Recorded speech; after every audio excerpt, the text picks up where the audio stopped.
ከእግዚአብሔር ተማሩ። በስመ አብ ወወልድ ወመንፈስ ቅዱስ አሐዱ አምላክ አሜን። ቅዱስ ቅዱስ ተብለህ የምትመሰገን የፍጥረታት ሁሉ ባለቤት ልዑል አምላክ ቅዱስ ንጉሥ ከድንግል የተወለድክ ዘሃሎ ወይሄሉ ዘመጽአው ካይለ ይመጽእ ኢየሱስ ክርስቶስ ተብሎ የተነገረልህ አባታችን አምላካችን ቅዱስ እግዚአብሔር እስከዚህ ሰዓትና እስከዚህ ጊዜ አብረህን ስላለህ የምታስተምረን የማይነጥፈው የዘላለም ሐሳብ ስለሆነ ካንተም ጋር ሆነን የምንሰማው ካንተም ጋር ሆነን የምንኖረው ቅዱስ መንፈስህ ምስጢሩን እንዲገልጥልን እንማጸንሃለን፣ እንለምንሃለን። ክቡራን እግዚአብሔርን እያገለግላችሁ ያላችሁ የእግዚአብሔር አገልጋዮች፣ ማኅበረ ካህናት አባቶችን፣ ክቡር ወንድማችን መምህራችን መምህር ጸጋዬ የዚህ ታላቅ ደብር ስብከተ ወንጌል ክፍል ኃላፊ፣ ክቡራን የእግዚአብሔር ስም ለዘላለም የጸና ግንብ ነው ብላችሁ ከእግዚአብሔር ጋር ያላችሁ እየዘመራችሁ ያላችሁ ዘማሪያን፣ ሰንበት ትምህርት ቤት ወጣቶች፣ ጌታችን አምላካችን መድኃኒታችን ኢየሱስ ክርስቶስ ዘላለም ፍቅሩን በመስቀል ላይ ገልጦ ልጆቹ ያደረጋችሁ ደሙን አፍስሶ ሥጋውን ቆርሶ የሾህ አክሊል ደፍቶ ፍቅሩን የገለጠላችሁ የእግዚአብሔር ቤተሰቦች፣ የእመቤታችን የቅድስት ድንግል ማርያም ወዳጆች በሕያው አምላካችን በኢየሱስ ክርስቶስ ፍጹም ሰላም ሰላም እላችኋለሁ። እንደምን አመሻችሁ? እንደምን አመሻችሁ? እግዚአብሔር ይመስገን። ማን ይመስገን? ማን ይመስገን? እናንተ ታድላችኋል። እዚህ ሆናችሁ አዲስ አበባን ጠቅላላ ነው የምታዩዋትና እንደው ከዝማሬው በላይ ከስብከቱ በላይ እዚህ ሰገነት ላይ መምጣት እኔ በእውነት መምህራኑ ዘማሪያኑ ደጋግመው መጥተዋል ይመስለኛልና እየተገረምኩ ነበረ እና እግዚአብሔር ይመስገን። ማን ይመስገን? የጌታችን የመድኃኒታችን የኢየሱስ ክርስቶስ መስቀል በዚህ በከፍታው ላይ ሆኖ ነው ደሙን ያፈሰሰውና እሱን የምናይበት ሆኖ እንድናመሽ እግዚአብሔር ይርዳል። ዮሐንስ መልእክት መጽሐፍ ቅዱሳችሁን እንደ ማስታወሻ የምትይዙ ሰዎችም ተዘጋጅታችሁ አንዳንድ ጊዜ ቅዱሱን የእግዚአብሔርን ቃል የማየታችን ሁኔታ ደከም ሲል ይታያልና የእግዚአብሔርን ቃል ካልሰማንና ከቃሉ ጋር ካልሆን ሕይወታችን ዋጋ በሚያስከፍል መስመር ማለፉ የግድ ነው የሚሆነው። ቅድም እህታችን ስትዘምር የሰማሁት ዝማሬ ከዚህ ከቅዱስ ዮሐንስ ወንጌል ተነስተው የተናገሩት አባቶቻችን ዝማሬውን ማዕከል አድርገው የዘመሩት ወንድሞቻችን እህቶቻችን ፍቅር ላይ የተቀዳውን የዘላለም የማይነጥፍ ፍቅር ነው። ያ መስቀሉ ላይ የተቀዳው ፍቅር ነው። ከዚህ ማዕከል ላይ ሆነን ከቆምን ዓለምንም ስሜቷንም ሳናስተናግድ ከእግዚአብሔር ጋር ያለውን ፍቅር እንሰማለን። እርሱ ፍቅሩን ደግሞ ገልጦልን እንድናመሽ እግዚአብሔር ይርዳል። ማን ያስተምረን? ጌታ ሆይ በሉ። አንተ አስተምረን። ምን በለን? አስተምረን። ዮሐንስ መልእክት ምዕራፍ 4 ቁጥር 8 ላይ ሁላችን ልባችንን የሚያሳርፈውን ቃል እናገኛለን። ፍቅር የሌለው እግዚአብሔርን አያውቅም፣ እግዚአብሔር ፍቅር ነውና ይላል። ማን የሌለው ማንን አያውቅም አለ? ፍቅር የሌለው ማንን አያውቅም? እግዚአብሔርን አያውቅም። ምክንያቱም ራሱ ማን ስለሆነ? ፍቅር ስለሆነ። ፍቅር የሌለውን ነገር ሁሉ ማምጣት የሚችል ነው። ፍቅር ያለመኖርን ማንነት አሻግሮ የመኖርን ምስጢር የሚያበዛ ነው። ይሄ ፍቅር ደግሞ በዚህ ዓለም ላይ ግራ በተጋባው ስሜት ውስጥ ያለውን ትውልድ ሁሉ ነፃ ያወጣ ደሙን ያፈሰሰ ያለምንም ስጦታ ራሱን የሰጠ እንደሆነ ታያላችሁ።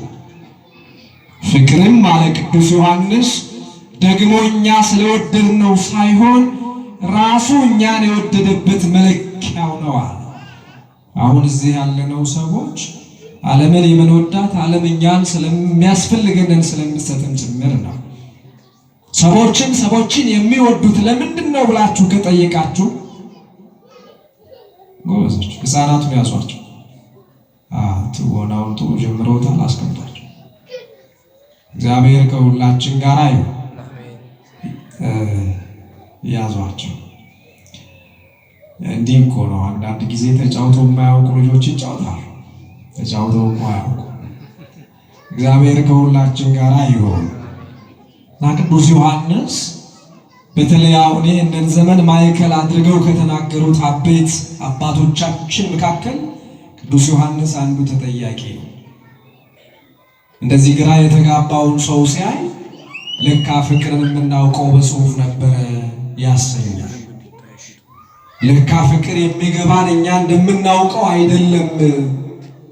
ለካ ፍቅር እንደሚተረከው ሳይሆን አምላካችንና መድኃኒታችን ኢየሱስ ክርስቶስ በቀራንዮ አደባባይ ላይ የከፈለው መሆኑን የሚያረጋግጥ ነው። ስለዚህ ምን አለ? ፍቅርን እርሱን ምን በሉት እውቁት። ፍቅሩን ያወቀ ሰው ለፍቅር ልቡን ይከፍታል፣ እጁንም አሳልፎ ተባርኮ ይመለሳል። እንዲያው አንዳንዴ ታሳዝነኛለች የሀገራችን ሁኔታ ሳይ የእኛን ሁኔታ ዝም ብዬ ሳየው ያስለቅሳል፣ ያሳዝናል። ቅድስቲቱ ሀገር እያለ ለዘመናት ኖረን እንደገና መልሰን ስንሸጣት ሀገር እግዚአብሔር ብለን ዘምረን ሳንጨርስ ስንጨራረስባት ለማይጠቅም ለሚነጥፍ ነገር እርባና ለሌለው ነገር ስንጨራረስ ሌላ ጥላት ሳይመጣ ሌሎቹን ጥላቶቻችንን በራችንን ከፍተን ስናስገባቸው የእውነትን ፍቅር አላወቅነው፣ የእውነትም እግዚአብሔርን አልተረዳነው፣ የእውነትም እግዚአብሔር ፍቅሩን እንደገለጠ አላወቅነው እና ቅዱስ ዮሐንስ ፍቅርን እርሱን እወቁታል። ለምን? እናንተ እየኖራችሁት ስላይደለ ፍቅርን ብታውቁት የፍቅር ልጆች ትሆናላችሁ። ፍቅር ማን ስለሆነ ነው እያለ ያለ ቅዱስ ዮሐንስ እግዚአብሔር እኮ ነው። መላእክቱ የዘመሩልን፣ ፋኑኤል የመሰከረልን፣ ቅዱስ ገብርኤል በዛ በተራራማው ሰፈር ላይ መጥቶ በጨለማና በሞት ጥላ ለነበሩ ሰዎች ድንግል ማርያም ደግሞ የምትወልደው ማን እንደሆነ የመሰከረው እርሱ እግዚአብሔር ፍቅር ነው። ፍቅርም ደግሞ ያላንዳች ዋጋ ራሱን አሳልፎ የሰጠ ነው። አይዟችሁ እህቶች፣ እግዚአብሔር ፍቅር ነው። እግዚአብሔር ፍቅር አባታችሁ ነው። እግዚአብሔር አባታችን ከሆነ ደግሞ እኛ ምኖች ነን ማለት ነው? እስኪ ንገሩኝ፣ ምኖች? ልጆች ናችሁ እኮ። አባት ብለን የምንጮህበትን የልጅነትን ስልጣን ሰጠናል ቅዱስ ዮሐንስ። እኛ ባሪያዎች አይደለም። እኛ በጨለማ ውስጥ የምንጣል አይደለም። እኛ በሞት ጥላ ውስጥ የምንኖር አይደለንም። በፈቃዳችን ጥላት እንዲገዛን ካልተንበረከክንና ራሳችንን አሳልፈን ባዶ ካላደረግነው በቀር እግዚአብሔር አባታችን ነው፣ እኛም ደግሞ ልጆቹ ነን። ዮሐንስ ወንጌል ምዕራፍ 1 ቁጥር 11 ላይ ውስጥ እግዚአብሔር መጻ ወሊያውሰይቶ ፍዎ ወደ ገዛ ወገኖቹ ሄደ፣ አልተቀበሉ ሆነ። ለተቀበሉ ለሚያምኑ በፍቅር ለተሸነፉ ቀራንዮን ትኩር ብለው ላዩ መስቀሉን ላረጋገጡ የፈሰሰውን ደም ለተቀበሉ ቅዱስ ሥጋውን ለበሉ አገርን ሰላም እንድትሆን ለዘመሩ ለማለዱ የእግዚአብሔር ልጆች ለሆኑ ሃይማኖታቸውን ለጠበቁ ክርስትናቸውን ለተከተሉ መስቀሉ ላይ የተከናወነውን ፍቅር ያረጋገጡ የሚያመጡ የእግዚአብሔር ልጆች ናቸው አለ። የእግዚአብሔር ልጆች እና ቅዱስ ዮሐንስ በቤተ ክርስቲያን ትምህርት አበይት መጽሐፍት 5 መጽሐፍቶችን አስረክቧል። ከወንጌላዊ ዮሐንስ 1 ጀምራችሁ 3ቱን መልእክታት፣ 4ኛው ራእየ ዮሐንስ ተብሎ የሚጠቀሰው በመንፈስ ቅዱስ ኃይል የእግዚአብሔር አገልጋይ የሆነው ቅዱስ ዮሐንስ ያስተማረው ትምህርቱ ነው። ከነዚህ ተቀድተው ከማያልቁ የእግዚአብሔር ቃል ከሆኑት ከመንፈስ ቅዱስ ማዕከል ሆኖ ከተገኘው ከእግዚአብሔር ቃል ተነስተን ስንመረመር ፍቅርን እርሱን ወቁታል። ያለ ፍቅር መሰረት የለም። ያለ ፍቅር የተጀመረ ቤት ይፈርሳል። ያለ ፍቅር የምትዳኝ ሀገር ሰላም አይኖራት። ያለ ፍቅር የተመሰረተ ቤተሰብ ይበታተናል። ያለ ፍቅር የተሰበሰበ ዝማሬ ከንቱ ይሆናል። ያለ ፍቅርም የተሰበከ ስብከት እንደዚሁ ዋጋ ያስከፍላል። እና ሁሉንም ከማድረጋችሁ በፊት አለ ፍቅርን ምን በሉት ወቁት። እንዲያው ፍቅርን ማወቅ ማለት ምን ይሆን? ፍቅርን ማወቅ ማለት መከተል እኮ ነው። በመረጃ ደረጃ ብዙ በመጽሐፍ ቅዱስ ከ134 በላይ ፍቅር ተገልጧል። አንዷን ምዕራፍ ግን ብናውቃት እርግጠኛ ነኝ ለኢትዮጵያ አይደለም ለዓለም የሚበቃ በረከት ከኛ ይወጣል። አንዷን ምዕራፍና ቁጥሩን የሚጠቅስልን እጅግ ብዙ ነገር አለ። ግን ምዕራፍና ቁጥሩን አልፎ መንፈሳዊ ሕይወቱን የሚኖር ነገር እንዲኖር እግዚአብሔር ይርዳል። ሁላችን በድለነዋል። የምትንቀሳቀሱ ሰዎች ስልክ የምታወራው ስማ። አንድ ነገር ሰምተህ ቁጭ በል እስኪ እግዚአብሔር ጋር። አሁን ዓለም በዚህ ጨለማ በሆነችበት ሰዓት ላይ ተስፋው እግዚአብሔር ነው። አይዞህ አትፍራ፣ ቁጭ ብለህ ስማው እግዚአብሔር። ማን ያውቃል የሆነ ነገር ይዘህ ትገባለህ ቤት። ሰው ይጠቅማል ተብሎ ብዙ ነገር ይባላል። እግዚአብሔር እኮ ደሞ ያፈሰሰው እኮ ጨለማንና አገዛዙን ነቅሎ የጣለው እኮ ነው። በሞት ጥላ ውስጥ ላሉ ሰዎች ሰላምንና ሕይወትን የሰጠው እኮ ነው። ያለ ዘር ብእሲ ቅድስት ከሆነችው ከድንግል ማርያም መጠጡን የተወለደው እኮ ነው። ለሺህ ዘመናት በለቅሶ በዋይታ በመከራ ውስጥ የነበሩትን ፈልቅቆ ወደ ቅድስት ቤተ ክርስቲያን መጥተው እንዲዘምሩ ማድረግ የሚችል እኮ ነው እግዚአብሔር ነው። ስሙት፣ ይጠቅማችኋል። ደግሞም የሚረባህን የሚጠቅምህንም ነገር እኔ አምላክህ እግዚአብሔር አስተምርሃለሁ ይላል።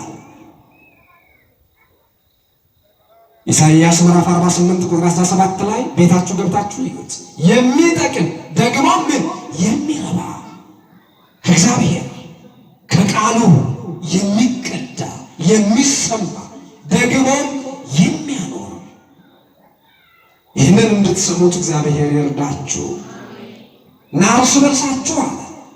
እንግዲህ ፍቅር የማይነጥፍ ስለሆነ የማይሰለች ስለሆነ የማይሸነፍ ስለሆነ ፍቅር በባህሪው ያሸንፋል እንጂ አይሸነፍም።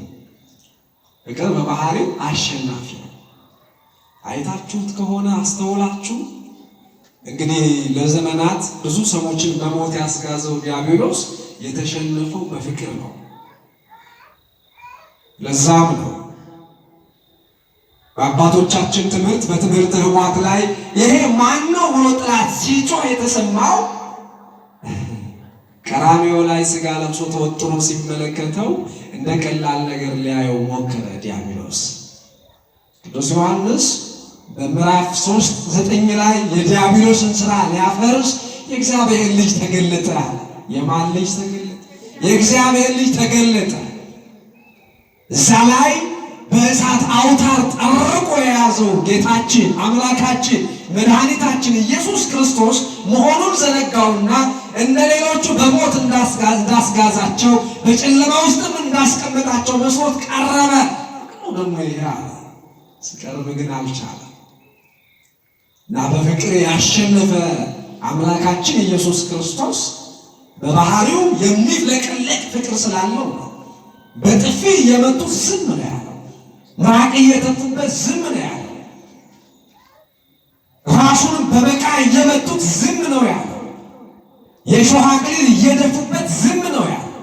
ነገሥታትን በክብር በዘይት የሚያከብረው ቅዱስ እግዚአብሔር እርሱ በጥፊ እየተመታ ለበደለኞቹና ለኃጢአተኞቹ ልጁ ዝም ነው ያለው።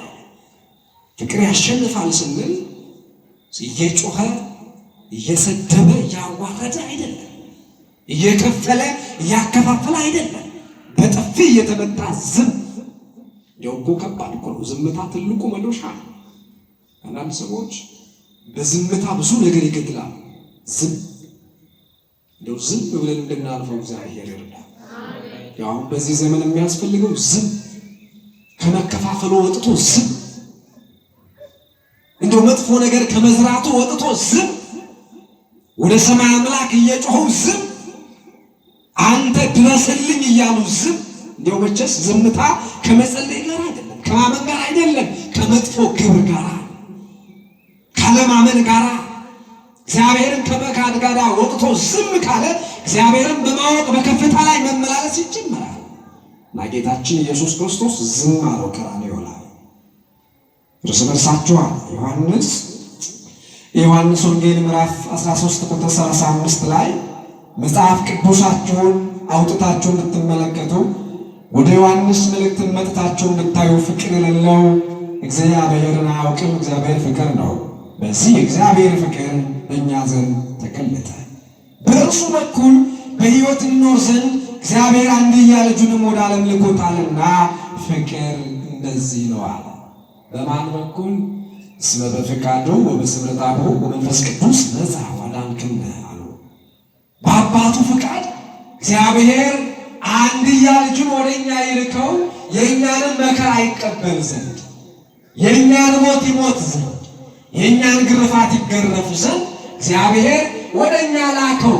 ማንም በማይቀርበው ብርሃን የሚኖረውን እግዚአብሔርን ወደኛ ፍቅር አገብሮት መጣ።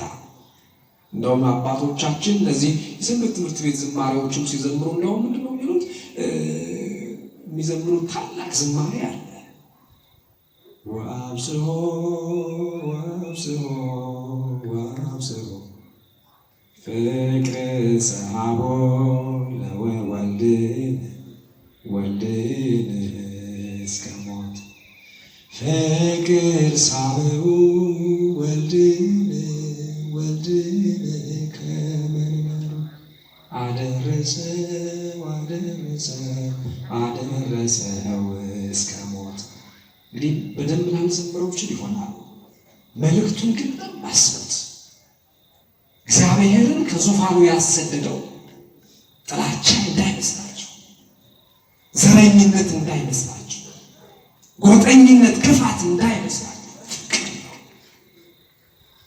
ያ በዘላለም ዙፋኑ የሚኖረው የድንግል ልጅ ኢየሱስ ክርስቶስ በጥፊ ሊመታ ወደዚህ የመጣበት ቅዱሳን መላእክት እየዘመሩ እየሰገዱ ቅዱስ ቅዱስ ክብር ይገባሃል እያሉ ከሚሰግዱለት ዙፋኑ ወደ እኔና ወደ እናንተ የመጣው ፍቅር ነው። ሐዋርያው ቅዱስ ጳውሎስ ይህንን ሲተረጉም እንዲሁ ምናልባት ስለ ፍቅር እንኳን ፍቅርን ሊሰጥ የመጣ ቢኖር በጎ ነበር። ገና ኃጢአተኞች ሳለን እንኳን ገና በደለኞች ሳለን ሮሜ ምዕራፍ 5 እንዳወጣችሁ ተመልከቱት። ገና ቁጥር 8 ጀምራችሁ ገና ኃጢአተኞች በደለኞች በነበርን ጊዜ የቁጣም ልጆች በነበርን ጊዜ እግዚአብሔር ፍቅሩን ያሳይ ዘንድ እግዚአብሔር እንደው እግዚአብሔር እኛን ስለወደደ እንጂ የሚወደድ ነገር የታለ?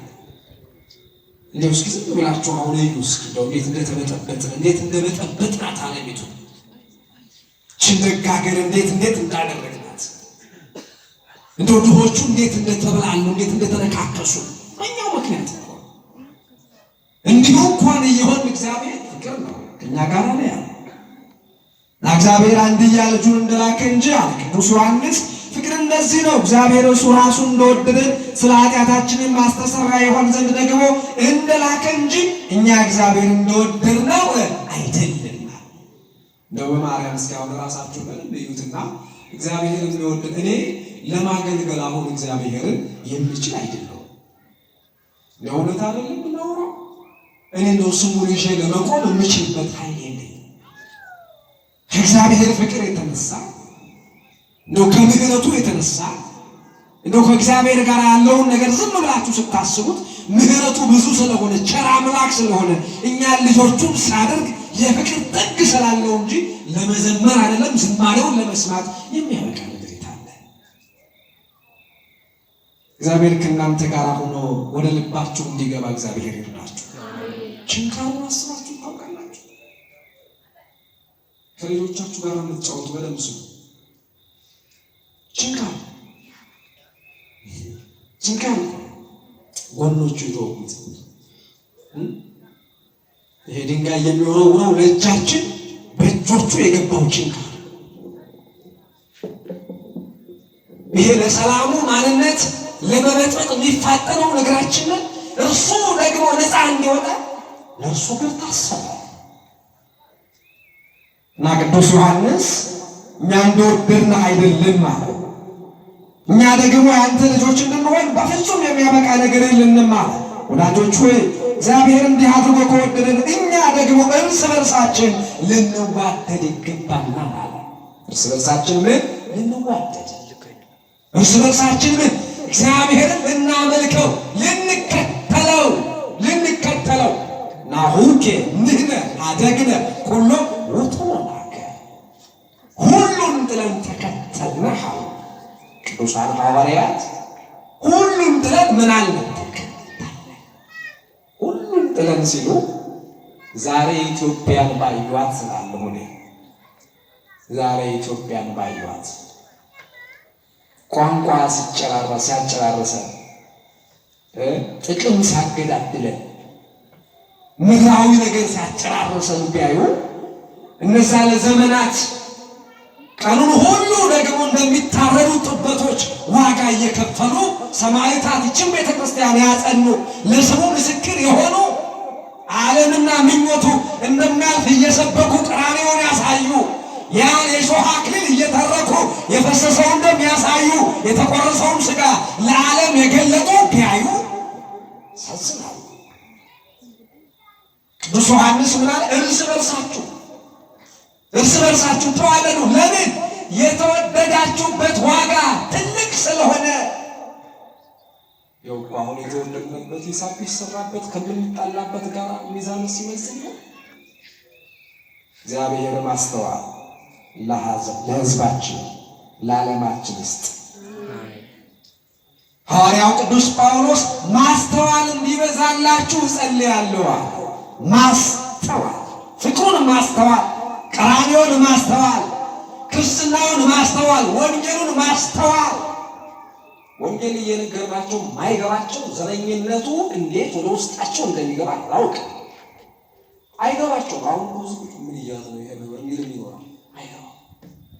እዚህ ቆሜ ግን አማራ የተወለዳችሁ አላችሁ ግን ጆሮ ከትከት ይላል። ኦሮሚያ ክልል ላይ የተወለዳችሁ ምናምን ይላል። የትግሬ ልጆች አላችሁ ወገኖቻችሁ እኮ ምናምን ምን እንዲሁ ለምንድን ነው ፍቅሩ ወደ ውስጣችን አልገባ ያለው? የሚጠቅመውን ነገር ጆሮአችንን ዘጋንበት። የሚያጠፋልን ደግሞ በደንብ የተከተልነው የማያስተውሉ ልባቸው ጨለማ አለ ጳውሎስ። እግዚአብሔር መንፈስ ቅዱስ ጥበቡን ይግለጥልን እና ቅዱስ ዮሐንስ በምዕራፍ 4 ቁጥር 12 ላይ እግዚአብሔር ማንም ከቶ አላየውም ማለት እርስ በርሳችሁ ብትዋደዱ እግዚአብሔር በእኛ ይኖራል፣ ፍቅሩም በእኛ ፍጹም ሆኗል። እግዚአብሔርን ግን ያየው የለም ማለት። ስለዚህ እግዚአብሔርን የምታየው በወንድምህ ነው ማለት። እግዚአብሔርን በሰፈራችሁ ልጆች ታዩታላችሁ። እግዚአብሔርን በኦሮሞ ውስጥ ታዩታላችሁ። እግዚአብሔርን በአማራው ውስጥ፣ እግዚአብሔርን በትግራይ ውስጥ፣ እግዚአብሔርን ስሙን በሚያምነው የእግዚአብሔር ልጅ በተባለው ያን ቀራንዮውን እየተከተለ በቅድስት ቤተክርስቲያን ጸንቶ ያለውን በዛ ውስጥ እግዚአብሔር ይታያል።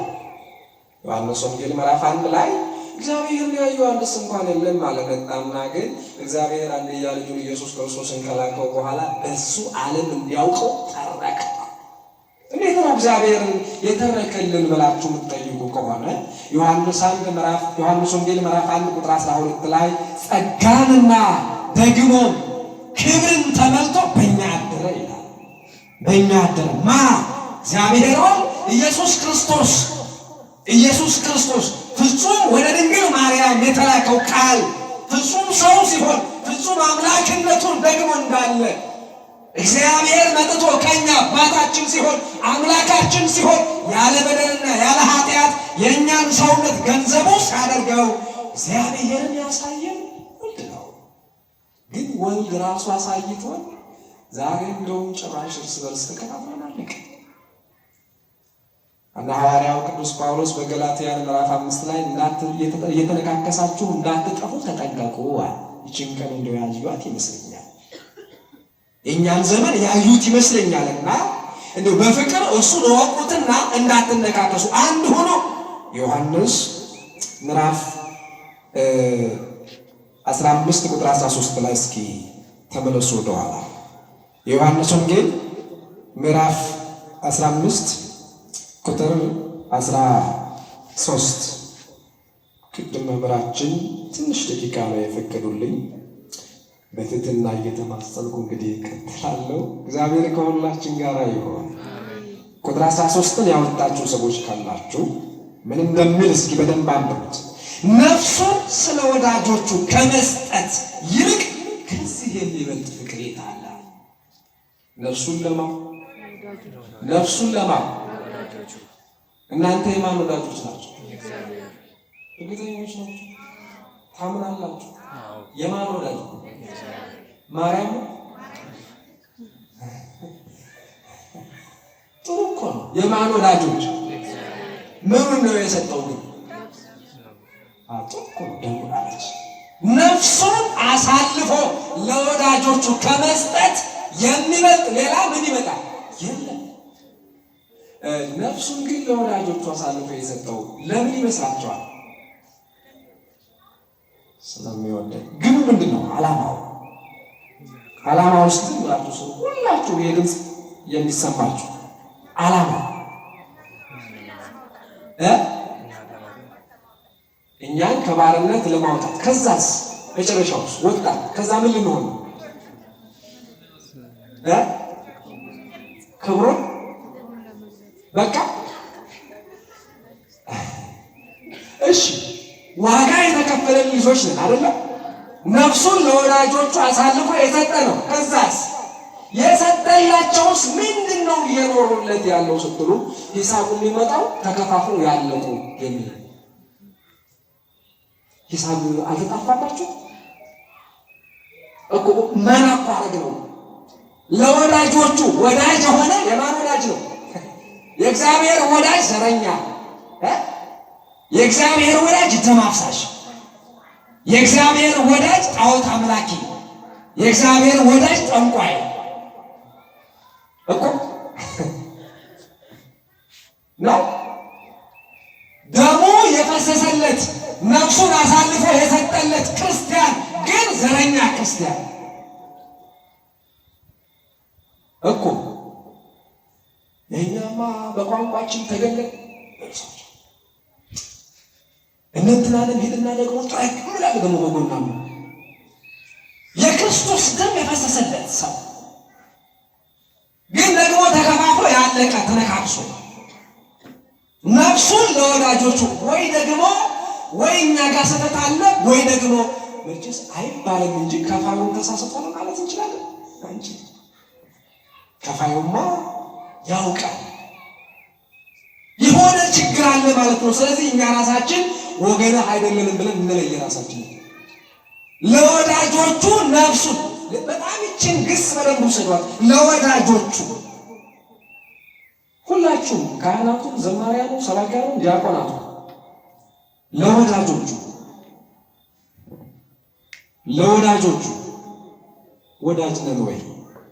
ለእግዚአብሔር ደሙን ላፈሰሰው ስጋውን ለቆረሰ የሾህ አክሊል ለደፋ ርቃኑን ሆኖ ያን ሁሉ ዋጋ የከፈለ ወዳጆች ነን ወይ?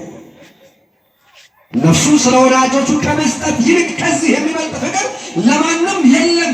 እኔም ያዘዝኳችሁን ሁሉ ታደርጉ ዘንድ አላቸው። ይቀጥልና ታደርጉ ዘንድ ምን አለ? ትእዛዙ ምንድን ነው? እኔ እንደወደድኳችሁ እርስ በርሳችሁ ምን በሉ? ተዋደዱ። እርስ በርሳችሁ ተፋቀሩ በበይናቲክሙ እኔ ልጆችን እንዳደረኳችሁ ውደዱ። እኔ ይቅር እንዳልኳችሁ ምን በሉ? ይቅርታ አድርጉ። አቤት ይቅርታ! ይቅርታ በእኛ ሰፈር፣ ይቅርታ በእኛ ደጅ። እግዚአብሔር ይርዳል። ሮሜ ምዕራፍ 1 ቁጥር 31 ላይ እስኪ መጽሐፍ ቅዱሳችሁን አውጡ። ሮሜ ምዕራፍ 1 ቁጥር 31 ላይ መጽሐፍ ቅዱሳችሁን አውጡትና ምን ይላል? በተለይ እኔና እናንተን ማዕከል የሚያደርግ ይህንንም ዘመንን ማዕከል አድርጎ የሚናገር እንዲህ ነው የሚለው፣ ሐሜተኞች፣ አምላክን የሚጥሉ ደግሞም የሚጠሉ፣ የሚያንገላቱ፣ ትዕቢተኞች፣ ትምክህተኞች፣ ለክፋት የሚፈላልጉ፣ ለወላጆቻቸው የማይታዘዙ፣ የማያስተውሉ። እግዚአብሔር ይርዳል። ፍቅርን አለማወቅ የሚያስከትለው ምንድን ነው ካላችሁ፣ ትዕቢተኞች ነን። ከታችሁት ከሆነ ና ተማረን ልመና ነው። ና ንስሐ ግባ ልመና ነው። ኑ ታረቁ ልመና ነው። ኑ ሰላማዊ ዜጎች እንሁን ልመና ነው። ይህ ልትሄዱ ነው? አገር ለማፍረስ፣ ታሪክን ለማበላሸት፣ ቤተክርስቲያን ለማቃጠል፣ አባቶችን ለመዘርጠት፣ ክፋትን በደልን ለማንቀሳቀስ እና ሐዋርያው ቅዱስ ጳውሎስ ምን አለ? እነዚህ እንዲህ ናቸው አለ፣ ሐሜተኞች ናቸው። እርግጠኛ ነኝ ከአሁኑ ሰፈር ላይ በጣም በሐሜት የተበከለ ትውልድ ነው ያለው። ሐሜተኛ ካህኑ እኮ እንዲህ ያደረገ ይላል።